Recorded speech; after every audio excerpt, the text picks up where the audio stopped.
think my way out of my dating drama. I have every other area of my life sorted out, so why can't I figure out love? I'm intelligent and I know this person is bad for me. Why can't I let go of them?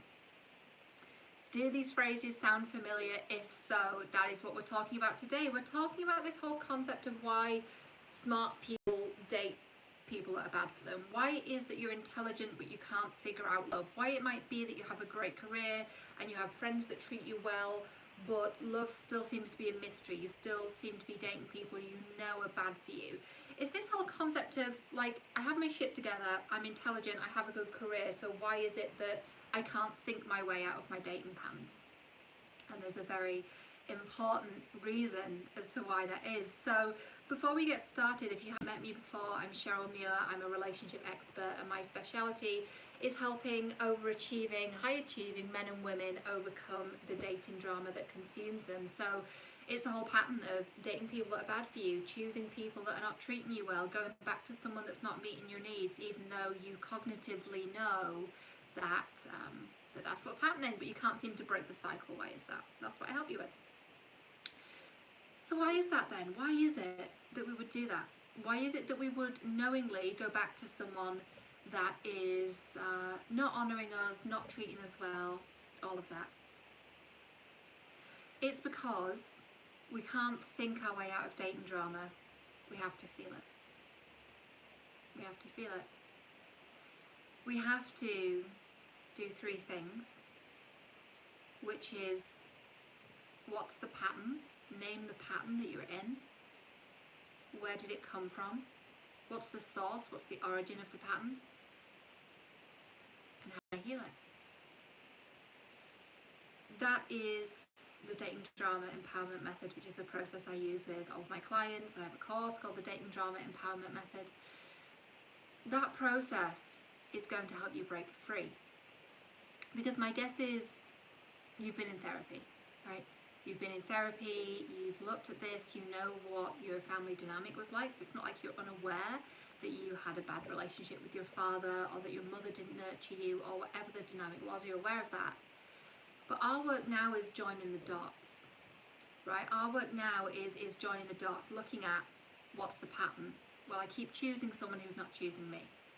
I keep falling in love with people that live on the other side of the world, or that have a girlfriend already, or who in some way are saying to me, I do not want a relationship. And I'm going, yes, I hear you, I understand, and I can't let go of you. So there's this dissonance between the heart and the head. The head knows, the head understands, but the heart, we say it's the heart, it's not really, it's our wounding, but let's call it the heart because that's what we understand. This part of us that feels is going, oh, but I can't let go of them, I keep going back.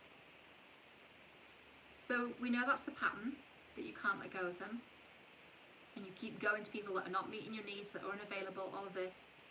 Where did it come from? Let's look at the patterns you had in the past, when you were small, when you were a child. Let's look at who wasn't there. Let's feel that. How did that feel to have that experience?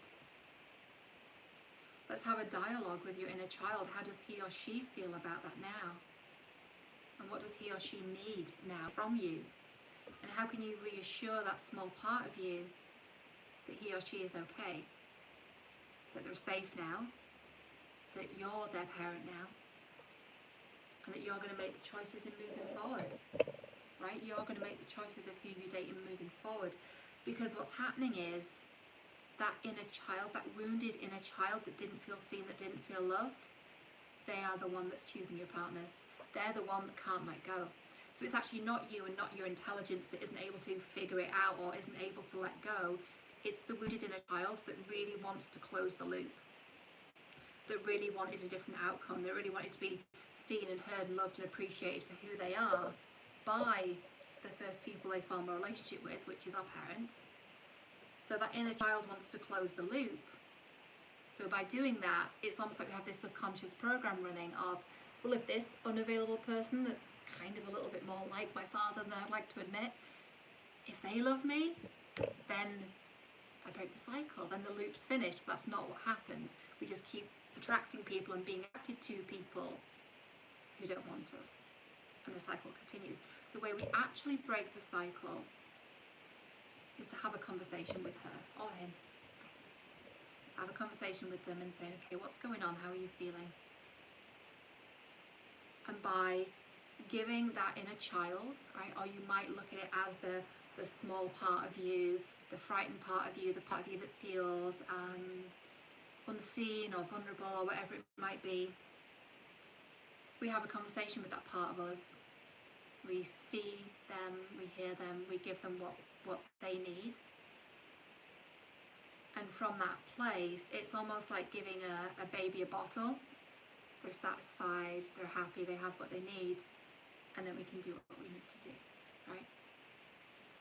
Because otherwise it's like our inner child is screaming at us, and that's why we can't let go of people that are bad for us, because it's our inner child that's doing the choosing. So we need to go inside and soothe them, build a relationship with them, and then we take the wheel.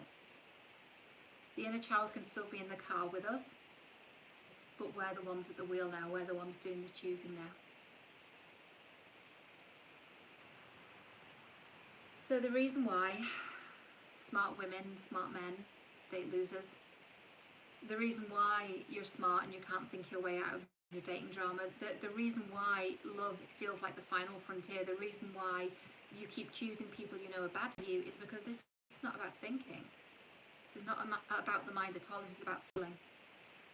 You can read all the dating and relationship books in the world, but if you're not prepared to actually feel, if you're not prepared to actually drop in and feel the sadness, feel the anger, the rage, the tiredness, the frustration, that feeling of being unseen, if you're not prepared to drop in and feel that, it'll just continue. So we have to feel it to heal it. So your work is not thinking your way out of it, that you can strategize your way out of. This is not something you can learn your way out of. It's about feeling. Relationships about feeling. That's your work.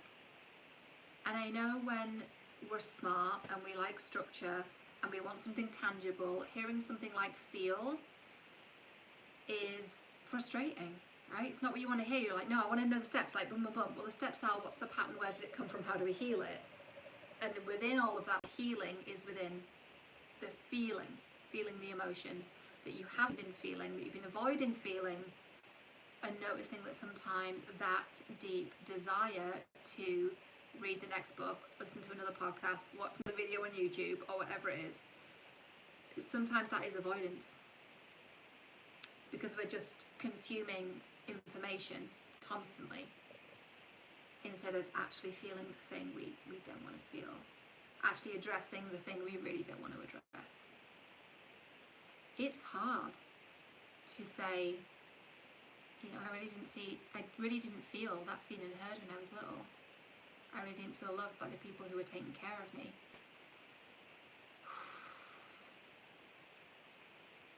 That feels heavy, right? But from that place, and breathe if you're feeling that. If you feel that, you're like, yeah, God, that's me. Yeah, that's really hard. Breathe into it. And name what you're feeling. What are you feeling? Is it sadness? Anger? Frustration? A feeling of it just shouldn't have been that way? What's coming up for you? Right? That's the work. That's the deep inner work. We're building a relationship back with ourselves, because that's where our source of love is. We're the source of our love. Nobody else is. And it's not about, oh, that means I'm going to be on my own. It means I need to be good with me first, then I can build the partnership. Because then I'm coming to the partnership with a full cup. I'm not coming to the partnership with an empty cup saying, you need to fill this for me, you need to fill my emotional cup. It's already full. My cup runneth over. Right? I'm happy, I have a full life, I feel loved, I feel good enough, I feel worthy. I don't need you to do that for me. Otherwise, we're attracting people to try and nurture the wounds that we need to nurture within ourselves. It's our job, not our partner's job, to heal us. While love can be very healing, and we can heal within relationships, of course we can, it's our responsibility to build a relationship with ourselves and really get to know us. Like, who am I really? What do I need? What do I want? Journal on that. Who's the ideal partner, right? What qualities do they have? What qualities must they have? And I'm not talking about tall, blue eyes, whatever, what job they have to be in. Like, what qualities do they have as a person? What do you need? What do you need them to have? And we can only really do that once we're writing that and deciding that from a healed place, because otherwise it sounds something like, I want them to make me feel worthy and beautiful and valid and la la la. That's our job. That's our responsibility, right? And again, if we're coming at that from a wounded place, it's the inner child that's choosing. That's what she wanted, or he wanted. They wanted to feel worthy and good enough and beautiful and be told that they're good. We've got to do that now, right? I don't know about you, but I feel that even though we're talking about this, and this is in regards to dating, I'm fully aware that, you know, dating is weird right now. It's weird right now. Whether you're locked down or quarantined, or there's restrictions in your area, or whatever is going on, it's a strange time to date. So it's a good time to go within. Why don't we take a few breaths together? Get yourself comfy. Put your hands on your knees if that feels good, or just allow your body to relax. Closing your eyes. Taking a deep breath in and out. Breathing in and out. Breathing in. Holding that breath and sighing out anything that you've been holding on to or carrying. Beautiful. Breathing at your own pace now.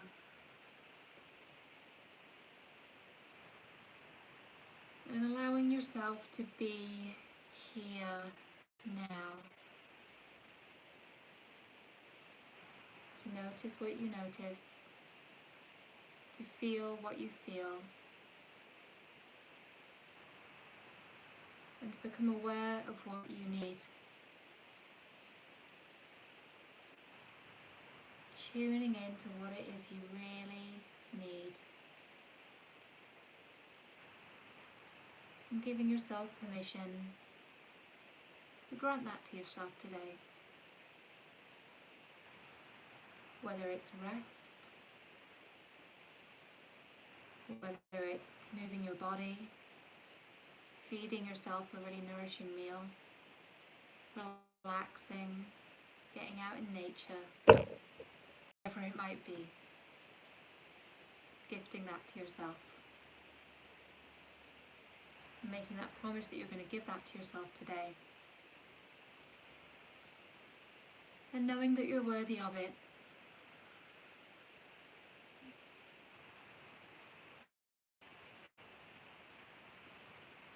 And I want you to imagine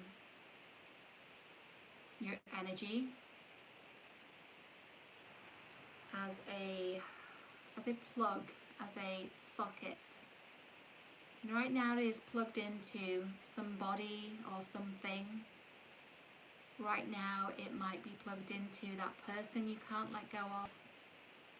It may be plugged into the news today, which is so loud and so noisy and hijacks us emotionally and takes our attention away from ourselves, whether it's social media, whether it's the conversation in your town, in your city. Just visualize where you have plugged into something outside of yourself.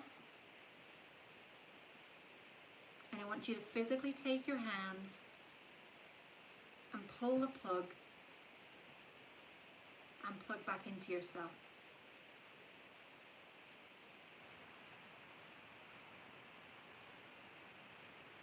Allow allowing all the pieces of you to come back from all timelines, all realities, all dimensions, allowing the pieces of you to come back. And knowing you are whole and complete.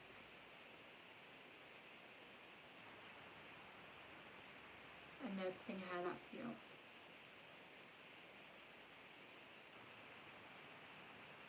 Notice how that feels. And remember, this is who you are. You are powerful. You are a creator. Anything you want, you can have. Your needs are worth meeting. Your desires will be yours.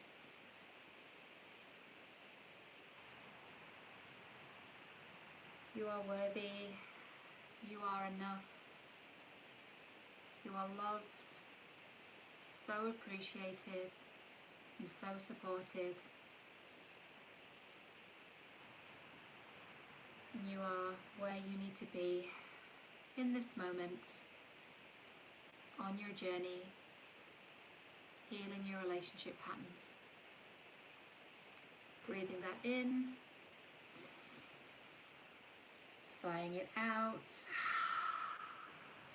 And when you're ready, you can open your eyes. Welcome back. I really hope that served you. You can come back to this anytime. That's the work. Feeling. Feeling and plugging back into yourself and reminding yourself of your power.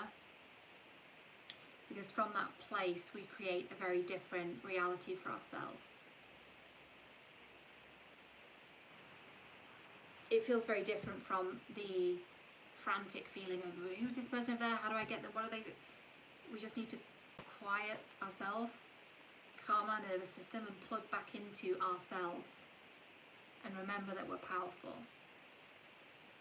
And from that place, let me tell you, we attract a very different caliber of partner than when we're feeling needy and clingy and desperate and lonely.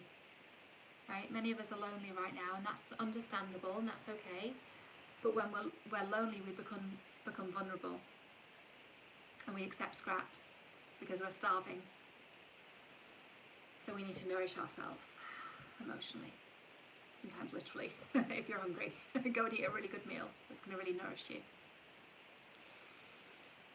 So if you want more from me, the details of how to work with me are down below. You can coach with me privately. You can apply for a call with me to discuss private coaching. You can also now, which is new, you can jump on a call with me to talk about my digital courses. Some of my courses are just simply instant access digital courses that you get right away and that will lead you through this process of healing your relationship patterns and deepening your relationship with yourself and really helping you prepare for partnership. Many of the courses include group coaching. Every month for the rest of the year, our next group call is going to be next Monday, so a week today, which is it's the 8th today, so it's the 5th. Our next call is on March the 15th, so you can join us for that. The courses that include that will say on the landing page, it's any course that's £100 plus. If you're budget sensitive, there are courses that are £100 and under, and there is one course, Infinite Love, which I'm really holding the intention for you to be in, because it's a really, really powerful process to help you stop waiting for someone and become the person you're here to be. And Infinite Love includes one-to-one time with me as well. So the details are down below. Watch this video a couple times if it really resonates with you and feels good to you. Do the meditation a couple times. Remember the timestamp and just come back to that part of the video and just tune in. Be with you. You're worthy, you're good enough, and you're doing a beautiful job. Thank you for being here.